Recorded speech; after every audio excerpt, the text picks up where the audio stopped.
The Chemical Wedding of Christian Rosenkreutz, the 7th day. After 8 o'clock, I woke and quickly got myself ready, intending to go back to the tower.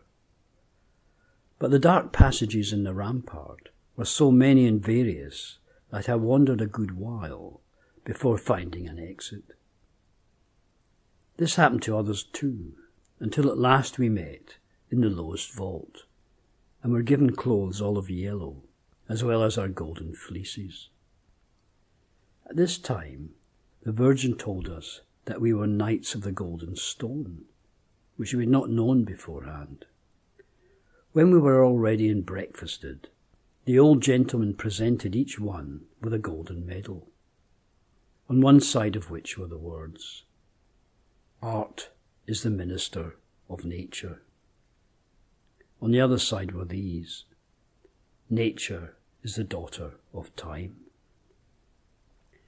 He exhorted us to take nothing over and beyond these mementos.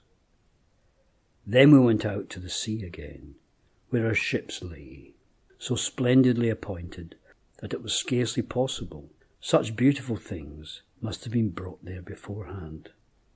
There were 12 ships, 6 of ours, and 6 of the old gentleman's, the latter all manned with smartly turned out soldiers. He himself came on our ship, where we were all together. In the first sat the musicians, of which the old gentleman had a great number, sailing in front of us to make the time pass more pleasantly. Our flags were the 12 signs of the zodiac, and we were in Libra.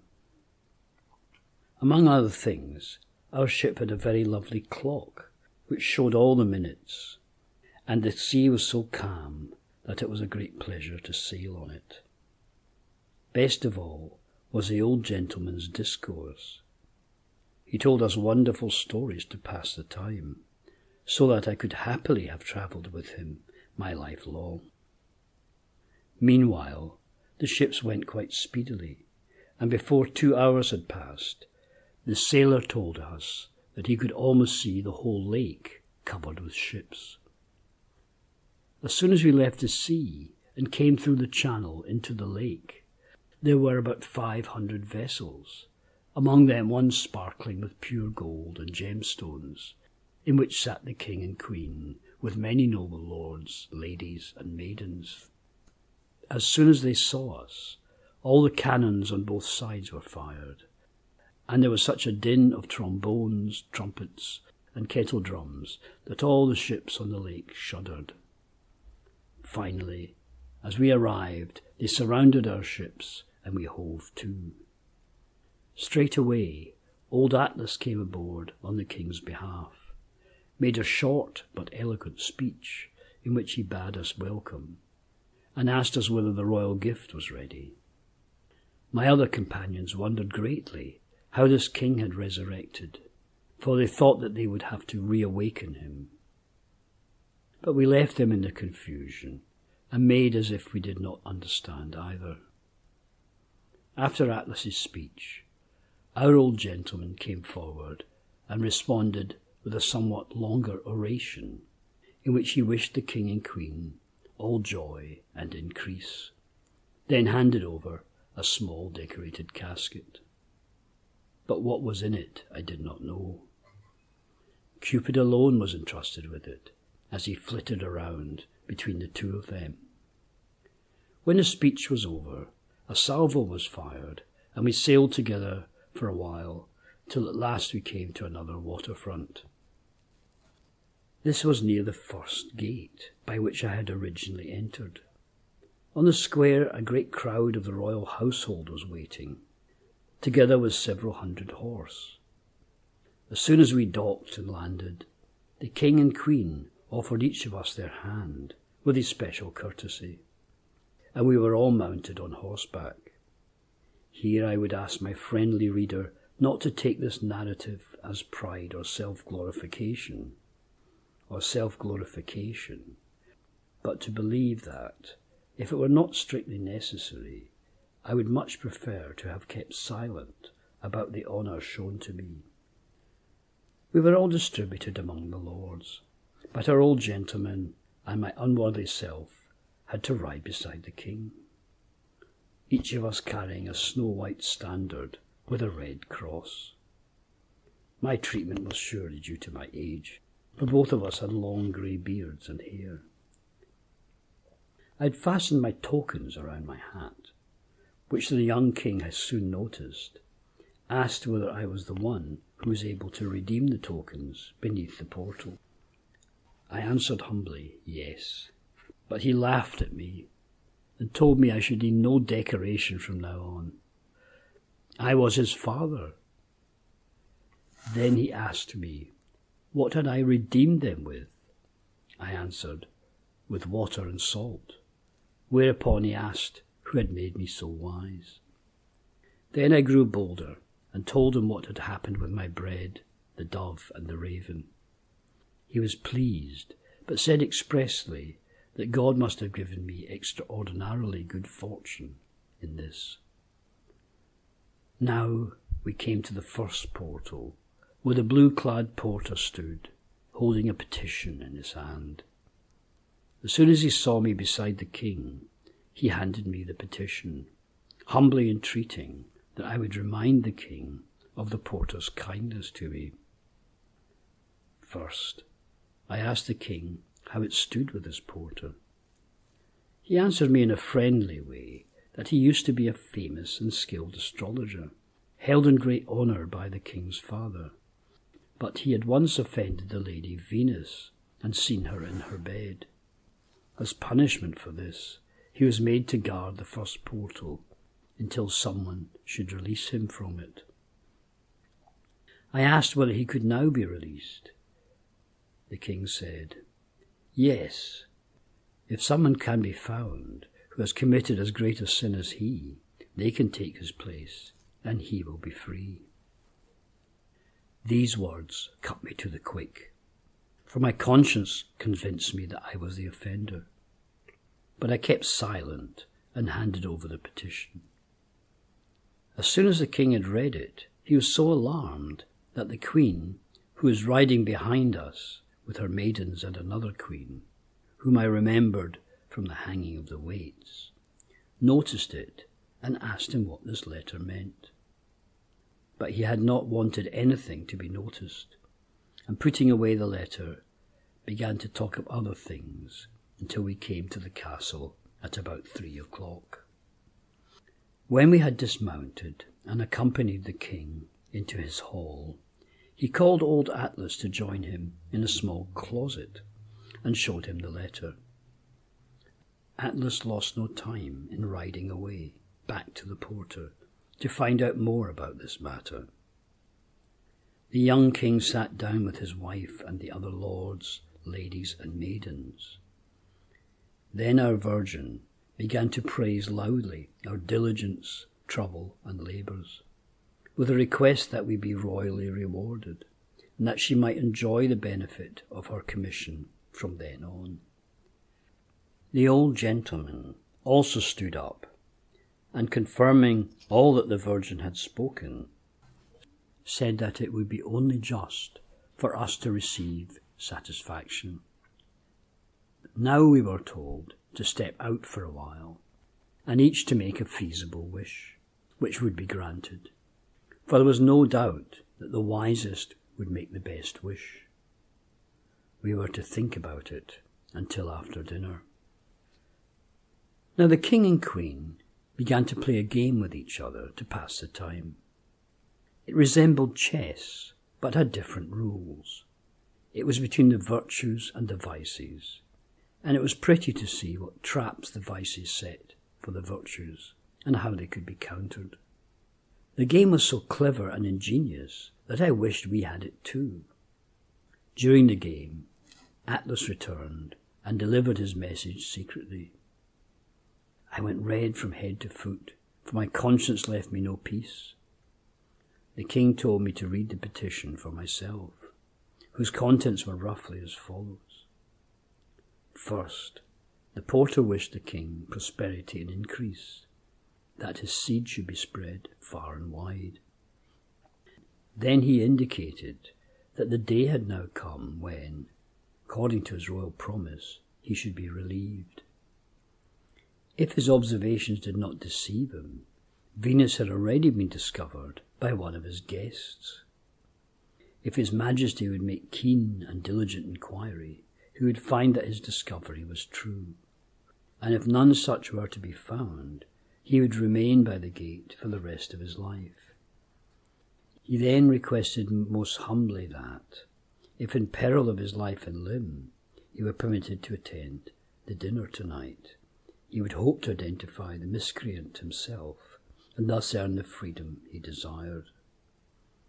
All this was explicitly and eloquently put, so that he could well appreciate the porter's ingenuity.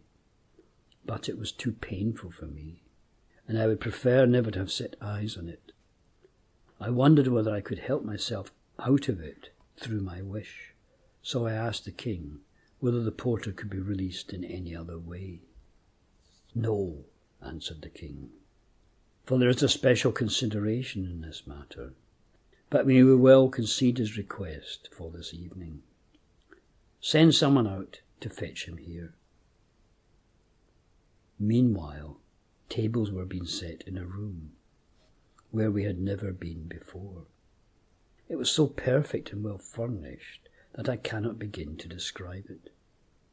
We were conducted in with particular pomp and ceremony. Cupid was not here this time, for I learned he was rather angry at the affront his mother had received. In short, my action and the porter's petition were a matter for great sorrow. The king hesitated to institute an inquiry among all his guests, for then those who knew nothing of the matter would find out about it. So as soon as the porter arrived, he let the man himself look sharply around him, while the king behaved as cheerfully as he could. At last, people began to be merrier, and to make all kinds of interesting and diverting conversation. There is no need to tell the reader all about the feast and other ceremonies, for that is not what I intend. But everything was beyond measure, thanks more to art and human skill than to the fact that we had drunk heavily. This was the last and most splendid meal we had attended. After the banquet, the tables were quickly cleared and some elegant chairs put round in a circle in which we were to sit, together with the king and queen, the two old men, the ladies and maidens. A handsome page now opened the wonderful little book mentioned earlier. Atlas placed himself in the midst and began to read from it to us, to the effect that His Majesty had not forgotten what we had done for him, and how diligently we had discharged our duties. Therefore, as a reward, he appointed each and every one of us a Knight of the Golden Stone. We are to note that henceforth we must not only submit to His Majesty, but hold to the following articles. Thus His Majesty would also know how to behave towards his liegemen. Then Atlas had the page read the articles, which were these. 1. You, Lord Knights, shall swear to ascribe your order not to any devil or spirit, but only to God your Creator, and to nature his handmaiden. 2. You shall abominate all whoredom, incontinence, and uncleanness, and not defile your order with such vices. 3. Through your gifts you shall willingly come to the aid of all who are deserving and in need. 4. You shall not desire this honour to use it for worldly show or high esteem. 5. You shall not wish to live longer than God wills. We had to laugh at this last article, which was perhaps put in only as a joke. We now had to swear to them, all on the king's sceptre. Then we were installed as knights with the customary rights, and among other privilege set over ignorance, poverty and sickness, to deal with them as we wished. This was afterwards ratified in a little chapel, to which we were led in procession, and we gave thanks to God for it. Then I hung up my golden fleece and my hat in God's honour, and left them there as an everlasting memorial. And since each had to write his name, I wrote thus: The height of knowledge is to know nothing. Brother Christian Rosenkreutz, Knight of the Golden Stone, in the year 1459. Others wrote otherwise, each as he saw fit. Then we were brought back into the hall and sat down, and were advised that we should quickly consider what we were going to wish for. The king and his party had gone into the little closet to hear our wishes themselves. Each one was called in there separately, so that I can say nothing about anyone else's wish. I had been thinking that nothing would be more laudable than to display some praiseworthy virtue for the honour of my order, and now I could find none more honourable or more hard won than gratitude. Hence, although I could gladly have wished for something I desired more, I mastered myself and decided, whatever the danger, to release my benefactor, the porter. When I was called in, I was first asked, since I had read the petition, whether I had noticed or suspected anything about the culprit.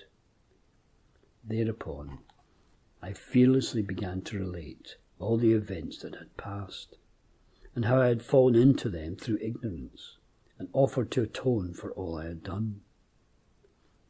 The king and the other lords were much surprised at this unexpected news, and told me to step out for a while.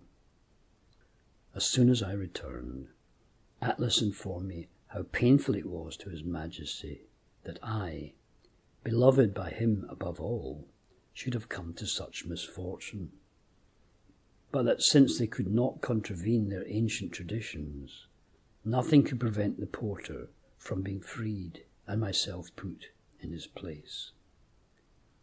They hoped that another would soon be caught, and that I could go home again, but no release could be expected before the wedding feast of the king's future son.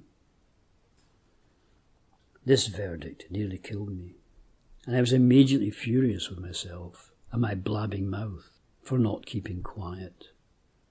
But in the end I took heart, and since it seemed unavoidable, I related how this porter had given me a token and recommended me to the second porter, by whose help I resisted the scales and partook of all the honour and joy I had received.